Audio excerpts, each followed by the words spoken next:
3 As etapas da cura neuroplástica. Como e por que ela funciona. Os capítulos que você acaba de ler tratavam de 2 tipos muito diferentes de cura. O trabalho de Michael Moscovitz centrava-se em questões específicas do funcionamento neuronal e no fato de que a plasticidade é competitiva para reprogramar o cérebro, enfraquecendo um circuito patológico de dor pelo uso da mente. O autoprojeto radical de melhora empreendido por John Pepper exigiu o uso da mente para fortalecer circuitos neuronais específicos em partes do cérebro normalmente não envolvidas no ato de caminhar. Mas seus exercícios também ajudavam a melhorar as funções celulares gerais dos seus neuronídeos e células gliais, desencadeando fatores de crescimento neuronal e glial, assim como o desenvolvimento de novas células, além de melhorar a circulação cerebral. Nos capítulos que se seguem, focalizarei o papel da energia, de uma forma ou de outra, no sentido de despertar e ajudar o cérebro que não funciona bem. Neste capítulo, exponho minha visão sobre as etapas da cura neuroplástica. Essas etapas devem ser encaradas como um contexto flexível, e não como um esquema rígido. Para entendê-las, contudo, é necessário primeiro compreender 3 processos gerais que ocorrem com frequência no cérebro quando ele enfrenta problemas. O caráter generalizado do não uso adquirido. Desde que escrevi O Cérebro que se Transforma, 3 coisas ficaram evidentes para mim. A primeira é que o não uso adquirido não se aplica apenas a casos de derrame. Como vimos no capítulo anterior, as pessoas acometidas por derrame passam por uma crise, a diástase, na qual, imediatamente após a lesão, o cérebro entra em choque por cerca de 6 semanas, funcionando mal. Edward Taub mostrou que, quando um paciente de derrame tenta reiteradamente, nesse período, movimentar o braço paralisado, sem sucesso, ele aprende que seu membro não funciona e assim começa a usar apenas o braço não afetado. No cérebro que se atrofia sem uso, os circuitos já lesados relativos ao braço paralisado degeneram ainda mais. Taub provou que, prendendo-se o braço bom num gesso ou numa atadura, para não ser usado, um treinamento intensivo e crescente do braço paralisado era muitas vezes capaz de restabelecer a função, mesmo décadas depois. Em 2007, Taub demonstrara que as lesões cerebrais causadas por tratamentos com radiação também levavam ao não uso adquirido. Desde então, ele constatou que o fenômeno pode ocorrer em lesão parcial da medula espinhal, paralisia cerebral, afasia, perda da fala em decorrência de derrame, esclerose múltipla, lesões cerebrais traumáticas e em pessoas submetidas à cirurgia por epilepsia, e também que essas condições podem reagir à sua terapia. Comecei a constatar que o não uso adquirido pode ocorrer em outros problemas cerebrais, como a doença de Parkinson, e, ao que parece, até mesmo, por vezes, em certos problemas psiquiátricos. Na verdade, em qualquer situação na qual a função cerebral seja perdida ou diminuída, a pessoa compreensivelmente pode sentir-se tentada a encontrar maneiras de contornar o déficit, exacerbando involuntariamente a perda do circuito.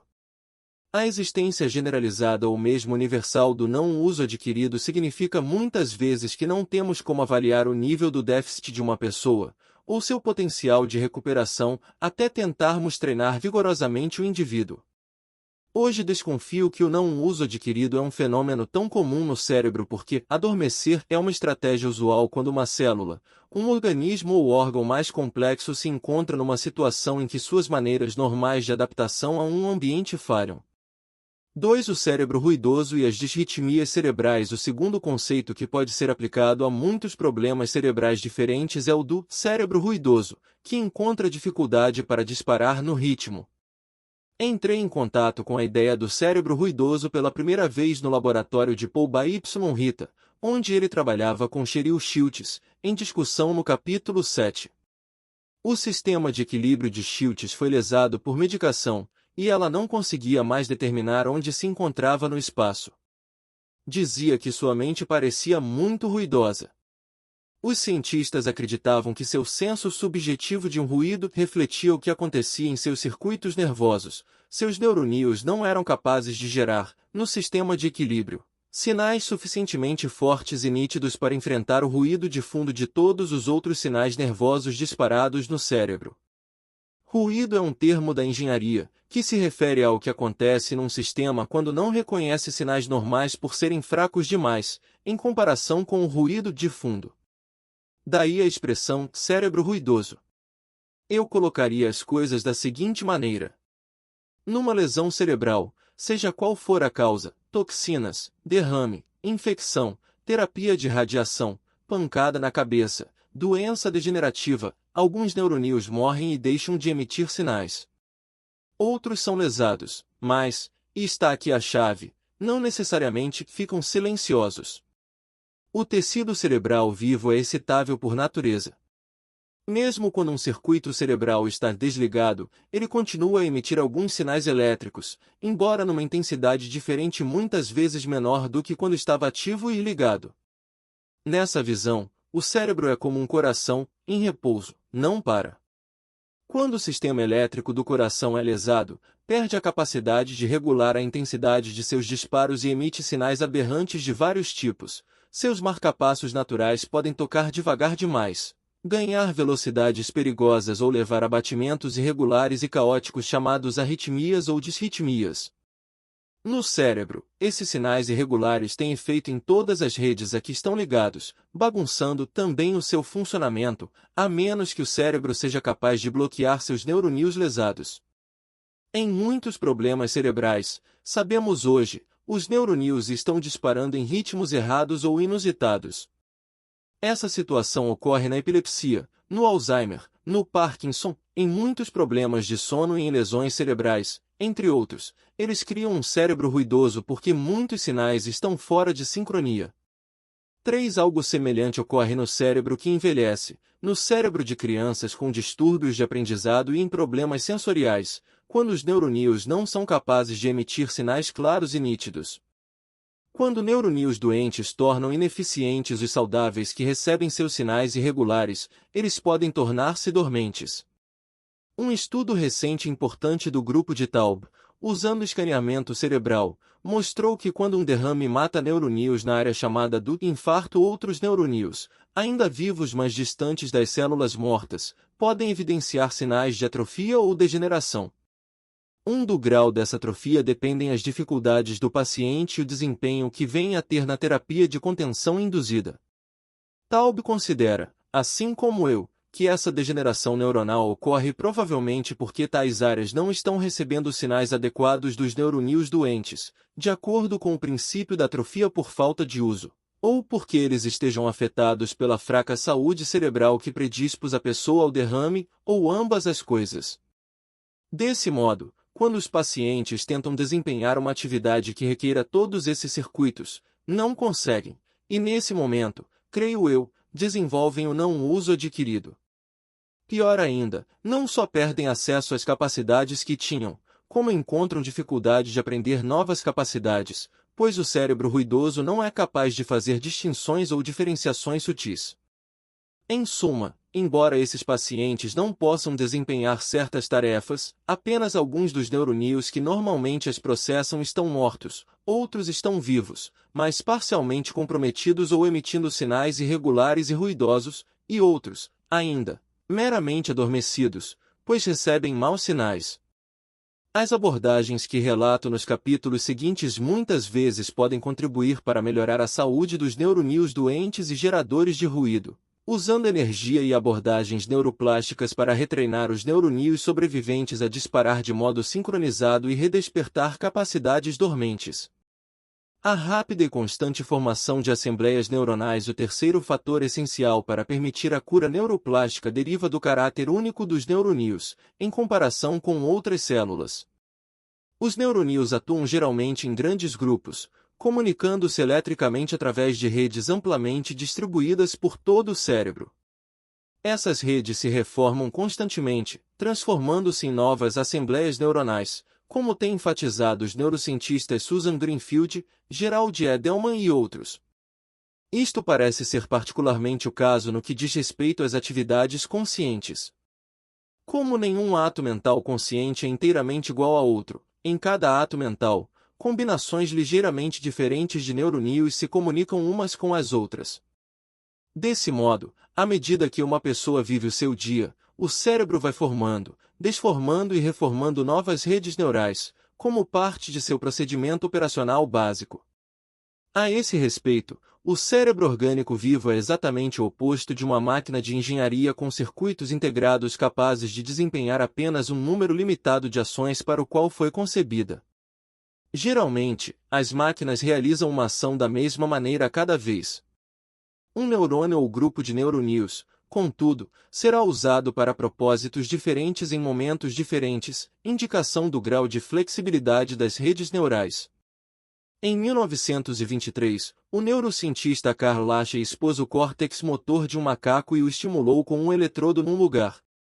Observou o movimento que daí resultava e voltou a costurar o macaco. Passado algum tempo, repetiu a experiência, estimulando o macaco exatamente no mesmo ponto, e constatou muitas vezes que o movimento resultante mudava. Como comentou o grande historiador de psicologia de Harvard na época, Edwin G. Boring, o mapeamento de um dia não era mais válido no dia seguinte. O trabalho de Lache também suscitou a esperança de que, no caso de lesão em determinada rede neural, talvez uma outra pudesse se formar para substituí-la. Os cientistas supunham anteriormente que as memórias e as habilidades eram processadas em locais pequenos e discretos no cérebro. Mas Lache mostrou que muitas vezes não era o caso. Suas experiências mais conhecidas consistiam em ensinar a um animal, como um rato, desempenhar uma atividade complexa para receber uma recompensa. Em seguida, ele lesionava o tecido cerebral, na região do córtex considerada responsável pelo processamento dessa capacidade. Surpreendentemente, o animal continuava capaz de desempenhar a atividade, embora pudesse levar mais tempo ou fazê-lo de maneira menos precisa. O motivo desse resultado é aberto a interpretações, mas os cientistas descobriram com o trabalho de Lache que diversas capacidades envolvem redes nervosas muito mais amplamente distribuídas do que se acreditava. Ele também mostrou que essas redes apresentam muita redundância, pois certas partes podem ser removidas e ainda assim o animal continua capaz de desempenhar a tarefa. 4. É importante que os leigos tenham em mente o seguinte fato, talvez chocante. Já está bem estabelecido que a atividade mental tem relação com a atividade nervosa, e que, à medida que se dá o aprendizado, novas conexões se formam entre os neuroníons. Mas quando às vezes os neurocientistas usam um atalho para dizer que os nossos pensamentos estão nos neuroníons, eles estão exagerando radicalmente o que a ciência demonstrou. Dizer que os neuroníons disparam e formam ligações uns com os outros quando ocorrem pensamentos é descrever duas coisas que acontecem ao mesmo tempo. Mas os neurocientistas não sabem realmente onde os pensamentos gerados pelos neuroníons são codificados. Como tampouco sabem se estão dentro de neuroníons individuais, altamente improvável, ou nas conexões entre neuroníons, ou ainda distribuídos por todo o cérebro. Esse mistério da mente ainda não foi solucionado. 5. Lache foi aparentemente o primeiro neurocientista a postular uma alternativa interessante, que o aprendizado e as capacitações não estão codificados dentro de neuroníons específicos, nem sequer em conexões entre neuroníons, mas nos padrões cumulativos de ondas elétricas que resultam do disparar conjunto de todos os neuroníons. Esta importante hipótese foi retomada pelo neurocirurgião e neurocientista Karl Pribram, que desenvolveu uma brilhante teoria sobre a maneira como o cérebro codifica as experiências. Suponhamos que as funções cerebrais, como os pensamentos, as lembranças, as percepções e as habilidades, não estejam codificadas em neuroníons individuais, mas nos padrões que podem ser gerados por diferentes combinações de neuroníons. Para empregar uma analogia, os padrões são como uma peça musical, e os neuroníons são os músicos de orquestra. A perda de certos neuroníons individuais, em virtude de morte neuronal ou doenças, não levaria necessariamente à perda de uma função mental, desde que subsistisse uma quantidade suficiente de neuroníons cerebrais capazes de gerar esses padrões. Para prosseguir na analogia musical, quando um dos membros da parte de cordas fica doente, o concerto não precisa ser cancelado, se o seu substituto tiver acesso à partitura. De qualquer maneira, boa parte daquilo que consideramos nossa essência não está nos nossos neuroníons individuais, sendo todos eles bastante semelhantes. Assim, Boa parte das características específicas de quem nós somos está relacionada à nossa experiência codificada, contida dentro dos padrões de energia gerados pelo cérebro. Os padrões codificados da experiência muitas vezes podem sobreviver a lesões estruturais no cérebro. 6 As etapas da cura. Observei algumas etapas na cura neuroplástica. Muitas vezes elas ocorrem na ordem aqui apresentada, mas não é necessariamente assim. Certos pacientes precisam passar por apenas algumas dessas etapas para se curar, ao passo que outros devem percorrer todas. Correção das funções celulares gerais dos neuroníons e da glia. É a única etapa que não tem a ver diretamente com questões de conexão, a capacidade altamente especializada que os neuroníons possuem de se conectar e comunicar uns com os outros, centrando-se, ao contrário, na saúde geral dos neuroníons e nas funções celulares que eles compartilham com outras células. Em muitos problemas cerebrais, o cérebro fica desconectado porque os neuroníons e a glia foram perturbados por uma fonte externa, como uma infecção, um metal pesado tóxico, um pesticida, uma droga ou uma alergia alimentar, ou então não foram suficientemente abastecidos de recursos, como certos minerais. Convém corrigir esses problemas gerais antes do início das etapas que se seguem, para que os benefícios ao paciente sejam maiores. Essa etapa de reparação celular geral é especialmente relevante no tratamento do autismo e dos distúrbios do aprendizado, assim como na diminuição do risco de demência, por exemplo. Aplica-se também a distúrbios psiquiátricos comuns. Vi pacientes com depressão, distúrbio bipolar e transtorno do déficit de atenção fazerem grandes progressos com a eliminação de toxinas e certos alimentos, como o açúcar e cereais, aos quais se mostravam sensíveis. Muitas dessas intervenções envolvem células gliais, que constituem nada menos que 85% de todas as células do cérebro. O cérebro tem ao seu redor a chamada barreira hematoencefálica, que o protege de invasores e não dispõe de um sistema linfático, o sistema de veias que é muito importante para o sistema imunológico e a cura em outras partes do corpo. 3 Em vez disso, pequenas células microgliais protegem o cérebro de organismos invasores, constituindo uma das únicas maneiras de que o cérebro dispõe para se proteger e curar. A glia também ajuda os neuroníons a se livrar de resíduos produzidos pelo cérebro. Todas as 4 etapas a seguir fazem uso específico das capacidades neuroplásticas do cérebro para mudar as conexões entre os neuroníons e alterar sua programação. Neuroestimulação. Em quase todas as intervenções mencionadas neste livro, é necessário algum tipo de neuroestimulação das células cerebrais por meio de energia. A luz, o sol, a eletricidade, a vibração, o movimento e o pensamento, que aciona certas redes, proporcionam neuroestimulação. A neuroestimulação ajuda a reanimar circuitos dormentes no cérebro machucado, levando a uma segunda etapa no processo de cura, uma maior capacidade do cérebro ruidoso de se regular e se modular de novo para alcançar a homeostase. Certas formas de neuroestimulação procedem de uma fonte externa, mas outras são internas. O pensamento cotidiano, especialmente quando usado de maneira sistemática, é uma maneira poderosa de estimular os neuroníons.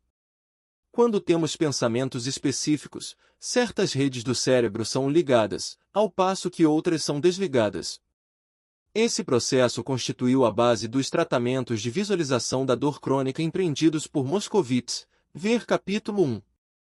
Uma vez ligado pelo pensamento, um circuito relevante é acionado e então o sangue flui para esse circuito, processo que pode ser visto em escaneamentos cerebrais que monitoram o fluxo sanguíneo no cérebro, para abastecê-lo de energia. Acredito que a terapia de contenção induzida proposta por Taub, 4 apesar de ser uma terapia comportamental baseada no movimento, envolve grande dose de esforço intencional e planejamento motor, de modo que provavelmente também provoca alguma neuroestimulação baseada no pensamento. Ela também envolve a etapa final, de neurodiferenciação e aprendizado. As caminhadas conscientes de Pepper, para construir novos circuitos cerebrais, são um exemplo de neuroestimulação interna que recorre ao pensamento.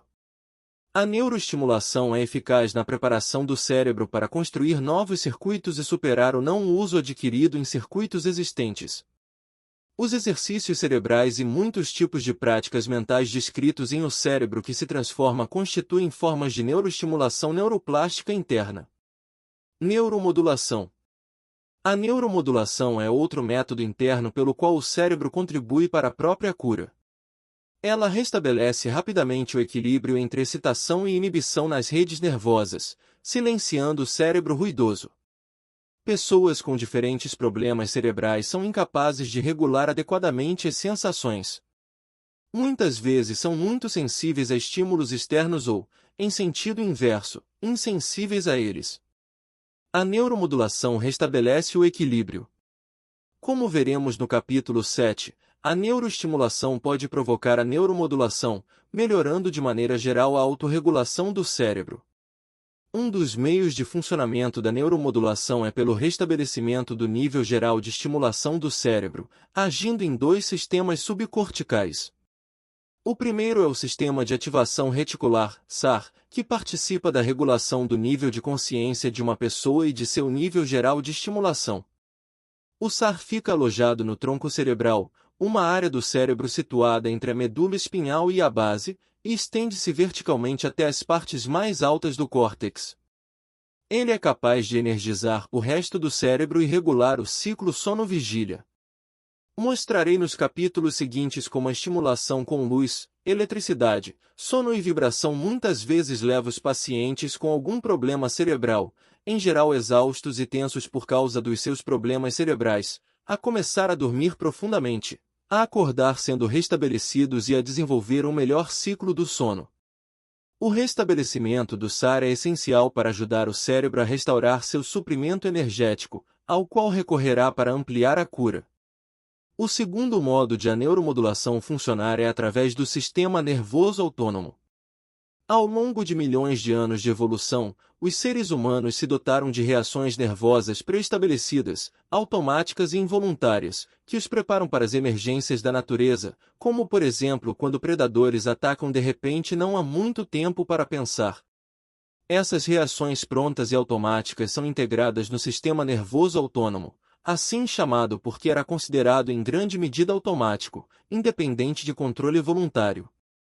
O sistema nervoso autônomo tem dois ramos bem conhecidos.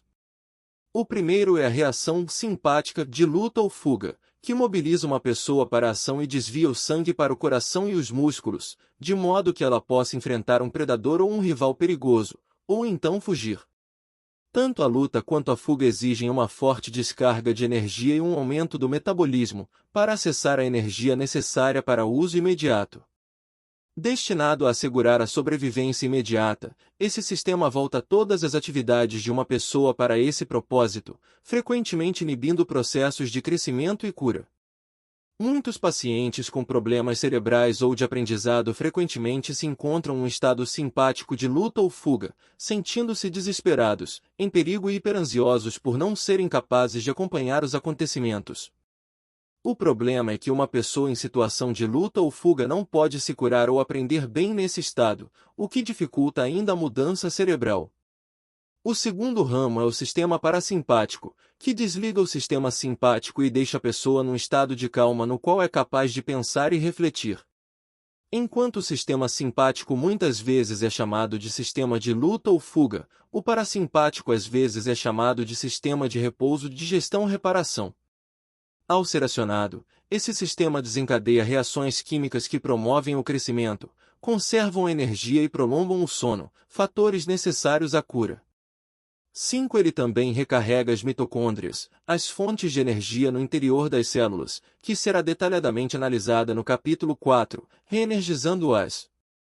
Finalmente, estudos recentes de Michael Anselmo e seus colegas em Harvard fizeram uma demonstração de suma importância. O fato de se desligar o sistema simpático aparentemente melhora a relação sinal-ruído nos circuitos cerebrais. 6. Assim, ativar o sistema parasimpático provavelmente é outra maneira de silenciar o cérebro ruidoso. Muitas das técnicas mencionadas neste livro ativam o sistema parasimpático e desativam o simpático, relaxando rapidamente as pessoas e preparando-as para o crescimento. No capítulo 8, veremos que o sistema parasimpático também ativa um sistema de envolvimento social, o que nos permite estabelecer conexões com outros seres humanos, para que nos tranquilizem, nos apoiem e nos ajudem a regular nosso próprio sistema nervoso. Neurorelaxamento. Uma vez desligado o sistema de luta ou fuga, o cérebro pode acumular e estocar a energia necessária para o esforço de recuperação. Subjetivamente, a pessoa relaxa e, em geral, consegue pôr o sono em dia. Muitas pessoas com problemas cerebrais ficam exaustas e dormem mal. Uma recente descoberta de Mike Nedergaard, da Universidade de Rochester, mostrou que, durante o sono, a glia abre canais especiais que permitem que resíduos e acúmulos tóxicos, inclusive as proteínas que se acumulam na demência, sejam descarregados do cérebro pelo líquido raquidiano, que banha boa parte do órgão. 7. Esse sistema único de canais é 10 vezes mais ativo no cérebro durante o sono do que em estado de vigília. Isso ajuda a entender por que a perda do sono leva a uma deterioração do funcionamento cerebral. A privação de sono produz um cérebro tóxico. A fase de neurorelaxamento aparentemente corrige isto, podendo durar várias semanas em certos casos. Neurodiferenciação e aprendizado. Nesta etapa final, o cérebro está descansado e o cérebro ruidoso foi modulado e se apresenta muito mais silencioso, pois os circuitos podem se autorregular. O paciente está novamente capacitado a prestar atenção e pronto para aprender, o que implica que o cérebro faça o que sabe fazer melhor, estabelecer distinções sutis, ou diferenciar. Muitos exercícios cerebrais para distúrbios de aprendizado e os que se baseiam na terapia auditiva, por exemplo, envolvem treinamento de uma pessoa para fazer distinções cada vez mais sutis entre os sons. 7. A combinação de todas essas etapas promove uma quantidade ideal de mudança neuroplástica, mas, como veremos, cada um dos capítulos seguintes vai enfatizar estados diferentes. O capítulo 4 focalizará o restabelecimento da saúde celular geral do cérebro, assim como partes do capítulo 8 e o apêndice 2, sobre repadronização de matriz. O capítulo 6 vai enfatizar o neurorelaxamento. O capítulo 7, a neuroestimulação e a neuromodulação para reativar o cérebro. O capítulo 5 cuidará sobretudo da etapa final, a diferenciação. E o capítulo 8, sobre o som, irá apresentar todas as etapas em funcionamento. Embora a maioria das pessoas com lesões cerebrais tenham de passar por cada uma dessas etapas em seu tratamento, muitos dos problemas abordados neste livro não decorrem de lesões cerebrais, mas requerem que o paciente desenvolva circuitos que nunca chegou a desenvolver. Alguns, por exemplo, precisam apenas de neuroestimulação e neurodiferenciação para consegui-lo. E outros poderão beneficiar-se com várias intervenções diferentes. Nessa abordagem neuroplástica, o progresso de um indivíduo nunca depende apenas da técnica, da doença ou do problema. Não tratamos doenças, tratamos pessoas. Em virtude da genética e da própria neuroplasticidade, não há dois cérebros iguais, nem dois problemas, ou lesões, cerebrais idênticos. Uma pessoa com cérebro globalmente saudável que sofre uma lesão não pode ser comparada a uma pessoa com lesão semelhante que foi exposta a drogas, neurotoxinas, um derrame anterior ou graves problemas cardíacos. A localização da lesão é importante. Uma bala de revólver no centro respiratório mata instantaneamente, antes que a pessoa tenha tempo de se reprogramar. Lesões nos centros de atenção podem dificultar a prática de exercícios cerebrais. Mas até a atenção pode ser treinada neuroplasticamente, às vezes, como demonstrou o neurocientista Ian Robertson. O próximo capítulo descreve uma abordagem que disparou as 3 primeiras etapas para uma paciente que, por ser excepcionalmente engenhosa, desenvolveu seu próprio programa para desencadear as etapas de neurodiferenciação e aprendizado. Notas. Os muitos trabalhos publicados por Taub evidenciam grande êxito na utilização da terapia de contenção induzida para ajudar pacientes a lidar com movimento perdido em decorrência de derrames, lesões cerebrais traumáticas e esclerose múltipla, devendo, na minha opinião, ser levados em consideração em casos de problemas motores causados por lesões cerebrais ou doenças, entre elas a doença de Parkinson, com a qual ele também alcançou algum sucesso. Estudos sobre formas alteradas da terapia de contenção induzida provaram sua eficácia quando se trata de ajudar vítimas de derrame com afasia a recuperar a fala, e provavelmente podem ajudar com certos problemas de visão, como a ambliopia, na qual os circuitos da visão num dos olhos são desligados. Ver V.W. Mark et al. Constraint-Induced Movement Therapy for the Lower Extremities e Multiple Sclerosis, Case Series with 4 Year Follow-up, Archives of Physical Medicine and Rehabilitation 94, 2013 753, 60. 2. A mudança temporária para estados dormentes é uma estratégia encontrada em diferentes tipos de organismos. No reino vegetal, as sementes podem entrar em estado dormente quando o ambiente externo se torna quente ou frio demais para que controlem seu ambiente celular interno, e são capazes de sobreviver sem água, sol ou nutrientes durante séculos. O grande fisiologista que cunhou o conceito e o termo homeostase, Claude Bernard, identificou muitos casos de vida latente, na qual os animais oscilam entre estados vivos plenamente ativos e estados dormentes. Os estados dormentes ocorrem quando o animal não pode mais manter a homeostase, vale dizer, não é mais capaz de controlar seu ambiente interno, pois as condições externas não são compatíveis com a vida normal. O tardígrado, semelhante a um verme, contando com um sistema nervoso e músculos, é capaz de ressecar completamente na seca e permanecer dormente num estado inativo por longos períodos, voltando à vida quando exposto à umidade. Alguns desses animais foram mantidos em estado de inércia por até 27 anos. Nesses estados protegidos de animação suspensa, o consumo de energia cai radicalmente, até que o animal possa ser revivido. A revitalização muitas vezes exige contribuição externa. Conversei com Taub sobre a possibilidade de esses exemplos de dormência biológica serem considerados um gabarito para o não uso adquirido. Ele considera que o aprendizado basta para explicar o que observamos, achando que a eventual contribuição de outros fatores é uma questão aberta. Eu acrescentaria, contudo, que o fenômeno pode ser ao mesmo tempo adquirido e instintivo. Existem capacidades instintivas cujo acionamento requer alguma preparação por parte do ambiente, o que envolve aprendizado. Ver C. Bernard, Lectures on the Phenomena of Life Common to Animals and Plants, Trad H. e Goff, Rua Guillemant e L. Guillemant, 1878, reimpresso em Springfield, I. L. Charles C. Thomas, 1974, pp 1.2.49-50, 56. 3. Um grupo de neurocientistas, entre eles Rodolfo Linais, Belry Sterman e Paul Rapp, especialista em lesões cerebrais traumáticas, documentaram disritmias do cérebro em diversas doenças neurológicas e psiquiátricas. A base da ideia de que neurônios doentes disparam sinais irregulares vem do neurofeedback, ver apêndice 3. Eletroencefalogramas mostram que, em lesões cerebrais, os pacientes geralmente têm áreas do cérebro que disparam ondas lentas de atividades impróprias. Quando pacientes são treinados com neurofeedback para gerar ondas lentas em um ritmo mais normal, os sintomas de suas lesões cerebrais tendem a diminuir. 4. É possível integrar o melhor das descobertas de Lasher e estudos das localizações cerebrais, o que eu faço em O Cérebro que se Transforma, especialmente no capítulo 11.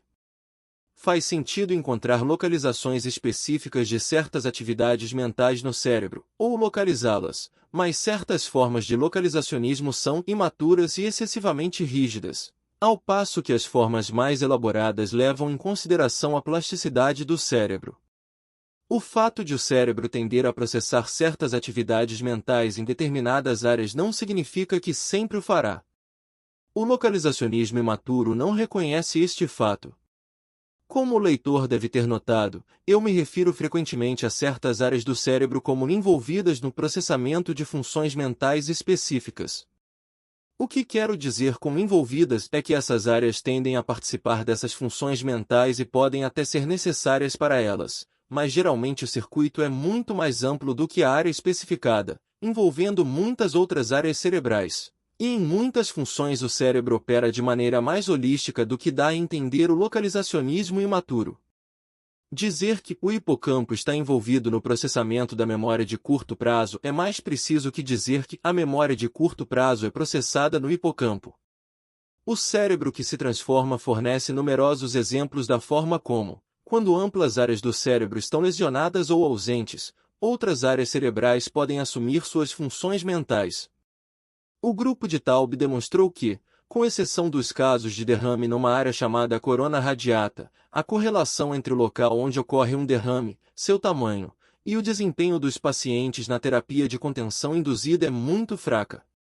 Ver L.V. Gauthier et al., Improvement after constraint-induced movement therapies independent of infarct location in chronic stroke patientes, stroke 40, número 7, 2009-2468-72. V.W. Mark et al., MRI Infarction Load and C Therapy Outcomes for Chronic Post-Stroke Hemiparesis, Restorative Neurology and Neuroscience 26, 2008 13-33. 5. O jeito de os neurocientistas exagerarem nosso conhecimento sobre onde se localiza a atividade mental no cérebro, confundindo a mente com o cérebro material, é descrito no livro altamente instigante do neurocientista Raymond Tallis, A Ping Monkey, Neuromania, Darwinitis and Demis Representation of Humanity, Durham, Reino Unido, Acumen, 2001. 6. O pensador biológico Ludwig von Bertalanffy lembra-nos que a separação hermética entre estrutura e função realmente aplica-se melhor às máquinas, que só podem estar ligadas ou desligadas, sendo feitas de matéria inanimada. Nos organismos, faz mais sentido pensar em processos. A antítese entre estrutura e função baseia-se numa concepção estática do organismo. Numa máquina, temos um dispositivo fixo, que pode ser posto em movimento mas também pode estar em repouso.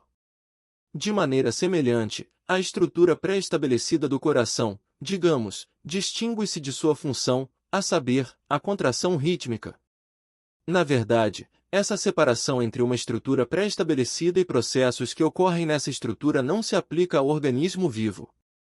Nos organismos, as chamadas estruturas são processos lentos de longa duração, ao passo que as funções são processos rápidos de curta duração. Ludwig von Bertalanffy, Problems of Life, An Evaluation of Modern Biological Thought, Londres, Watts & Co., 1952, p. 134.